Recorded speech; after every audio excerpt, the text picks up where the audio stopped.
tomorrow, high temperatures reach up to 79, cloudy skies expected. Hear weather twice an hour or online anytime at DeWittDailyNews.com. Currently, it's 64 degrees. Noah Atkinson here. As owner of Lincoln Printers and Sign Designs in Lincoln, I know small business is important to our communities. That's why I'm pleased to be the exclusive sponsor of the WHOW WEZC Lincoln Printers Business of the Month. Stacy Sharrow is the designated managing broker at the new MTZ Realty in the former Watkins Jewelry Building on the west side of the Clinton Square. Stop by and meet Stacy and welcome her new business to the Clinton community. They'll receive a $200 gift certificate good at Lincoln Printers and Sign Designs for being our WHOW WEZC Lincoln Printers Business of the Month. Nominate a business you'd like featured by emailing us at WHOW@randyradio.com. Congratulations to this local business for all they do for the community. And don't forget, for envelopes, wedding invitations, signs, banner wraps, and more, go to LincolnPrintersInc.com.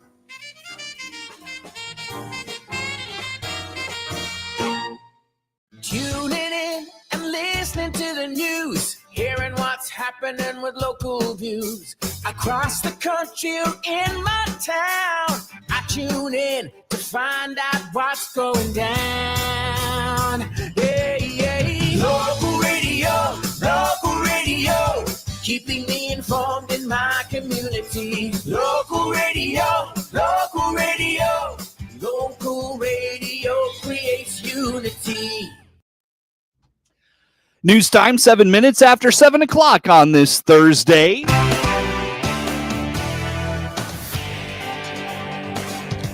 Top of the morning from the newsroom of Regional Radio and DeWittDailyNews.com. I'm Seth Lawrence with this expanded 7 o'clock newscast brought to you by Baum Chevrolet Buick in Clinton, your Silverado headquarters, and brought to you by Connexus, providing fiber internet to Clinton. Learn more at DeWittDailyNews.com.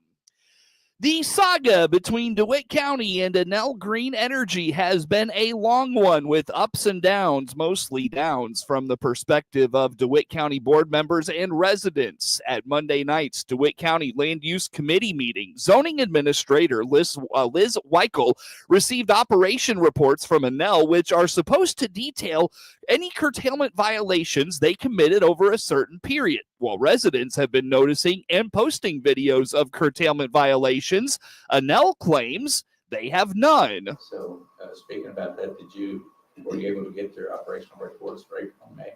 Yep. Find violations?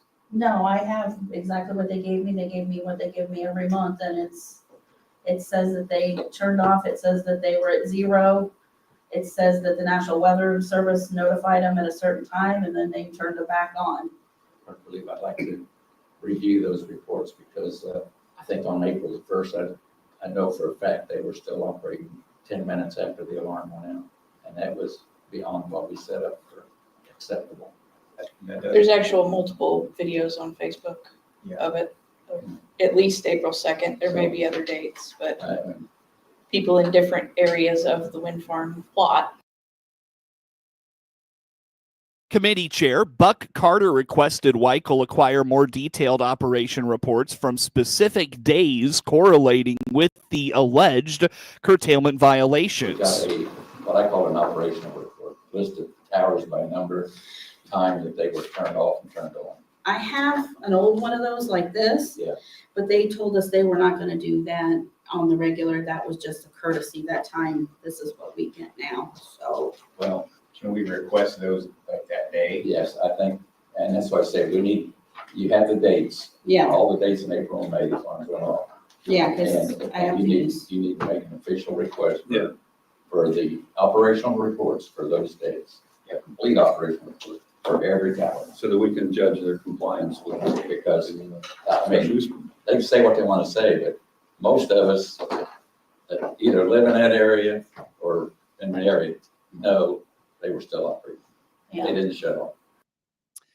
While some committee members would like to judge compliance of each specific alleged violation, Board Chair Joe Whitty suggested against doing that at the request of State's Attorney Dan Markwell. He says not only would this be a lengthy process, but it is the responsibility of the zoning administrator and the State's Attorney to take action on these possible violations, not the land use committees. So what would we do if their report says that they shut it off, but there's video evidence that some of the towers were still going?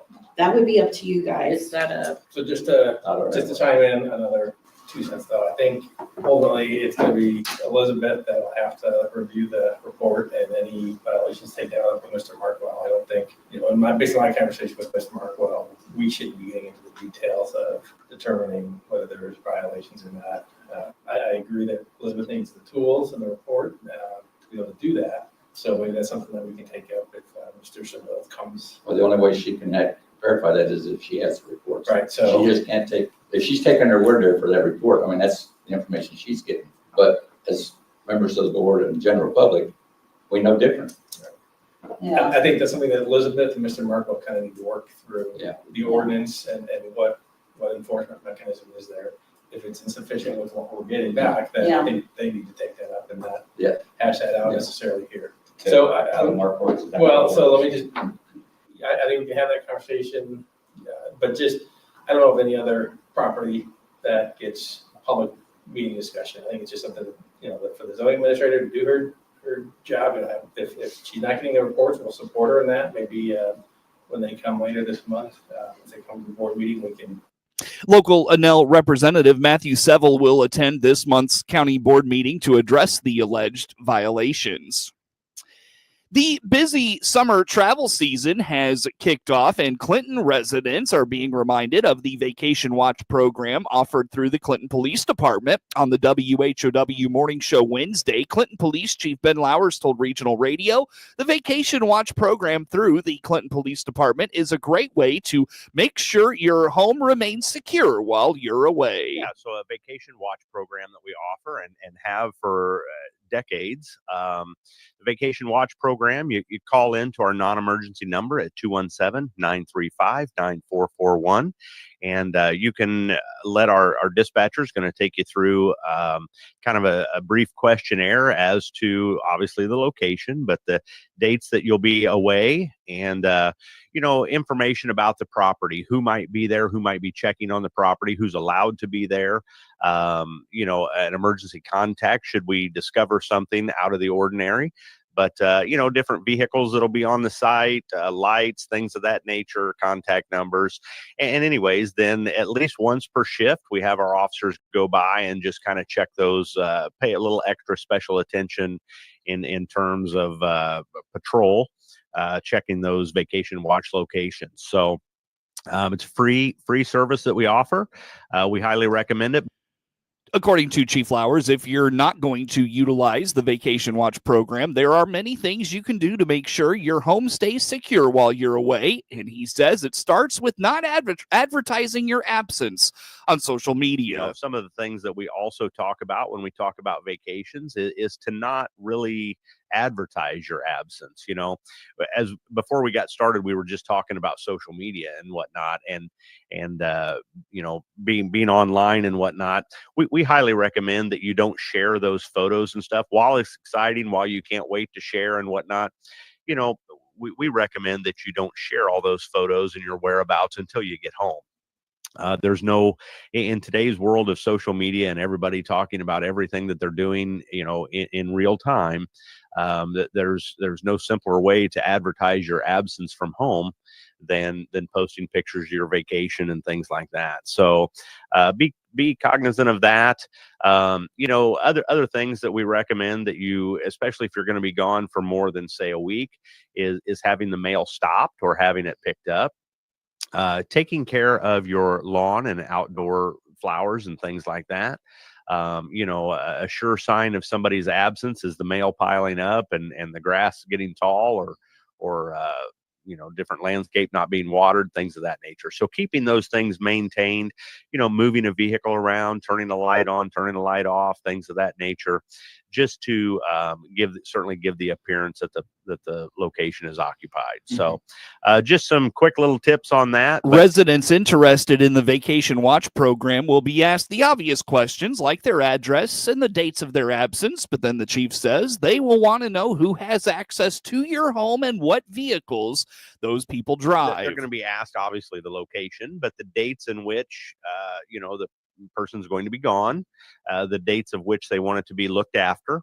They're going to be asked about any key holders or contact information that might be locally. You set up, hey, we're going to be gone, but so-and-so's got a key to our house if it's needed. Vehicles that are on site, lights that we can expect to find on. A lot of times people will put their lights and things on a timer, which we think is a great idea.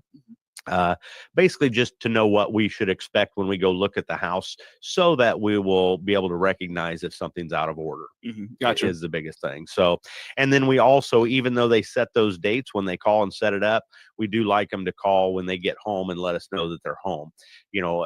It's not all that uncommon that people may stay an extra day or may come home a day or two early. And more than once we've gone to do a vacation watch and whoa, somebody, there's a car in the driveway and people are inside, normal course of their day. And oh, nope, we ended up coming home a couple days early. So anyways, those are things, nothing earth shattering, but a program that we're able to offer. And like I said, have for decades that I'm aware of and just a good thing, comes back to that small town living and being a good neighbor.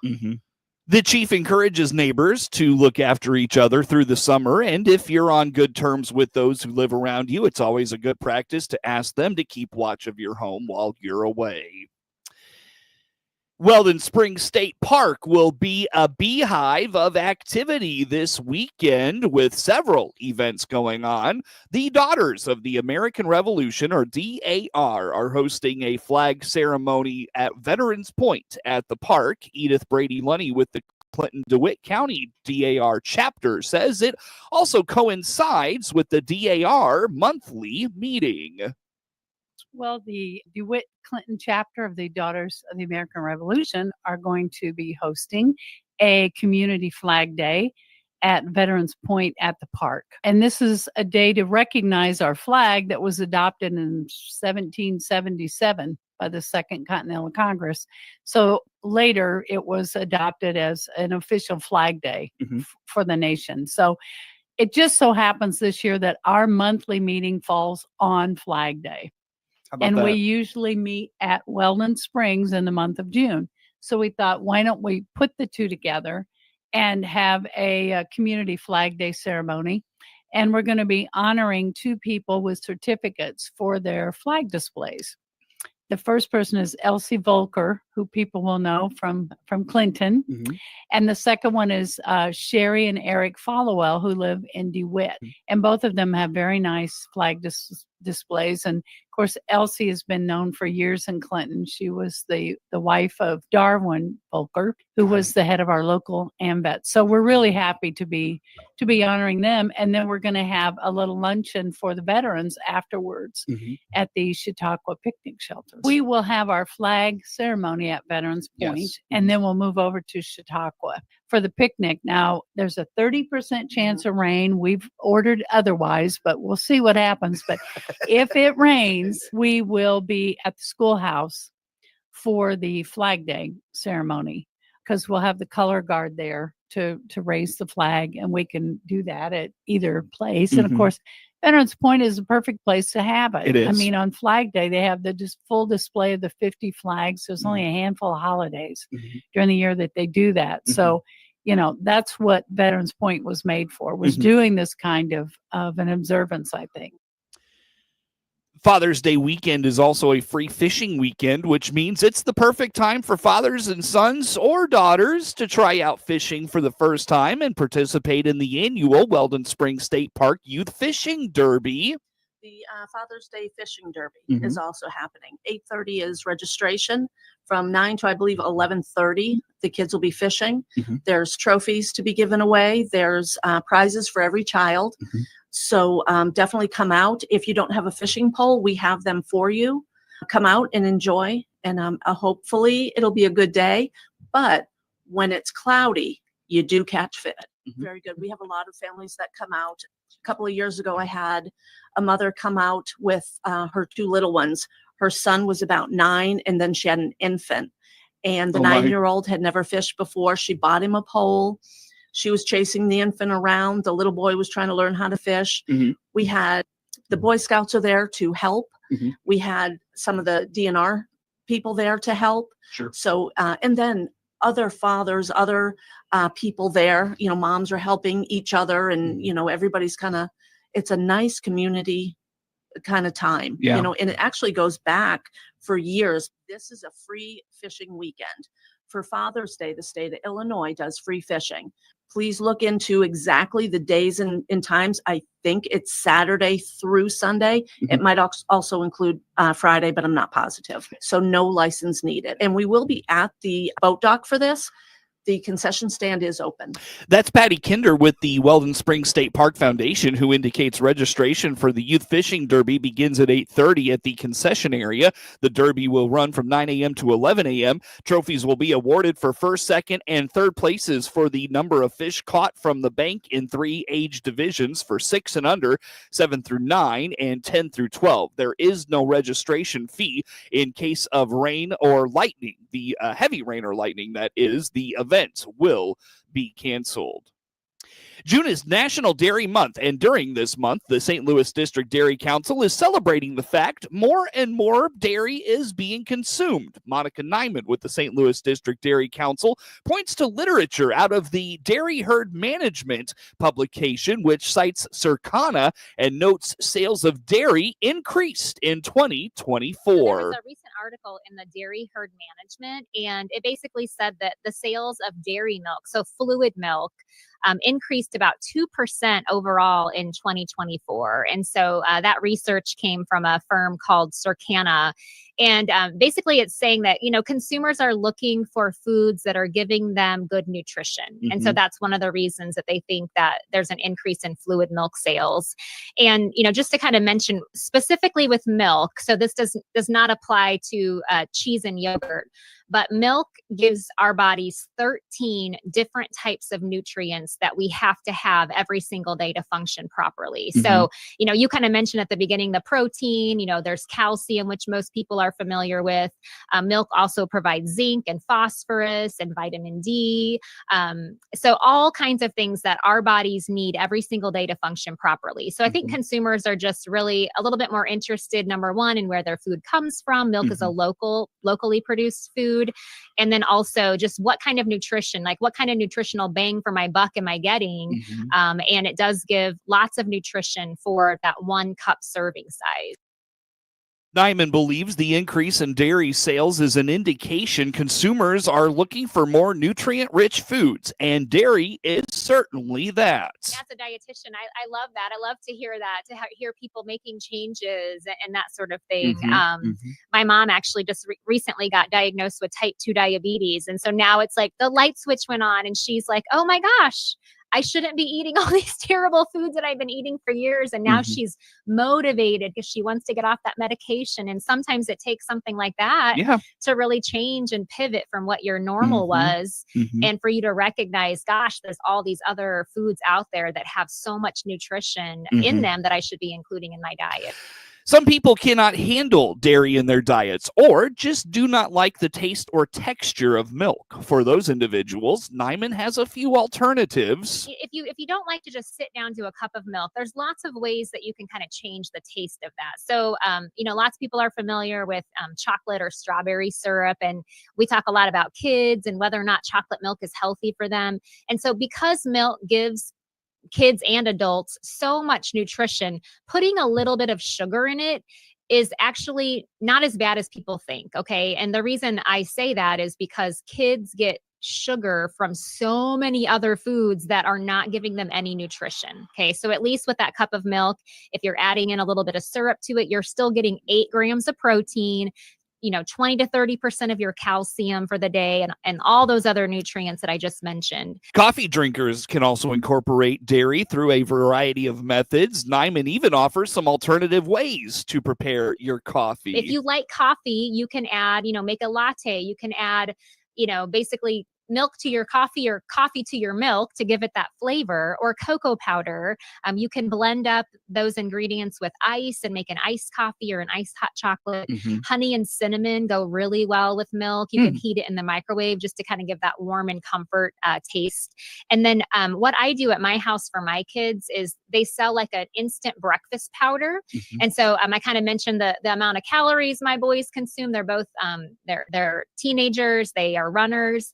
And so we take whole milk and add instant breakfast powder to it, which gives them even more protein and more nutrients. And it's not a supplement. So it's a regulated food that I'm comfortable with them consuming because I know what the ingredients are. So they kind of make their own little protein shake by adding those instant breakfast powders to it. So lots of different ways that you can make that just plain cup of white milk taste a little bit different, but still getting those nutrients.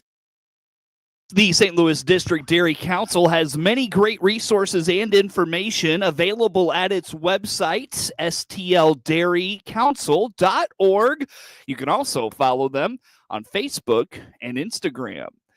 It's 26 minutes after 7 o'clock on this Thursday. More to come on the morning show. Looking for a new Silverado? This is Scott Baum from Baum Chevrolet Buick here in Clinton. We have a good selection of new Silverado inventory.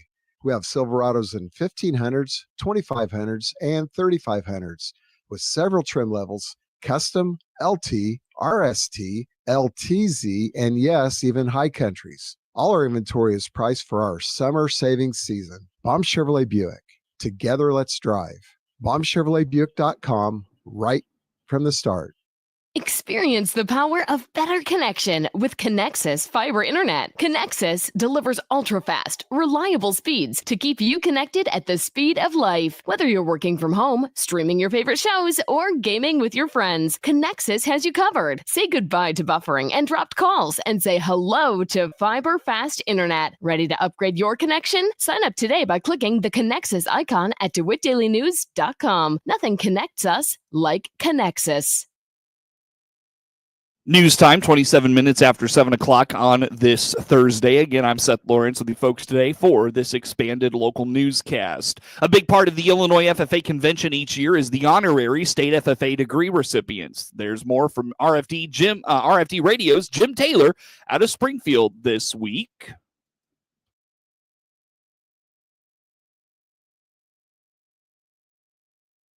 Nice honor for Hayden Kincaid.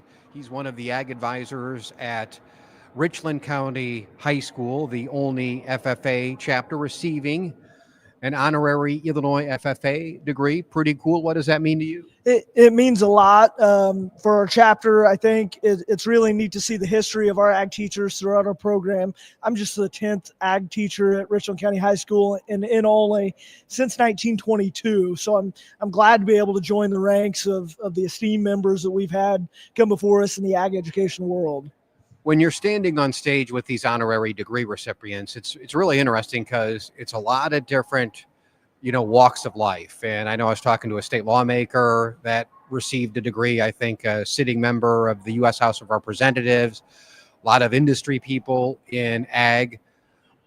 What do you think, that representation is in terms of those people getting recognized by this organization?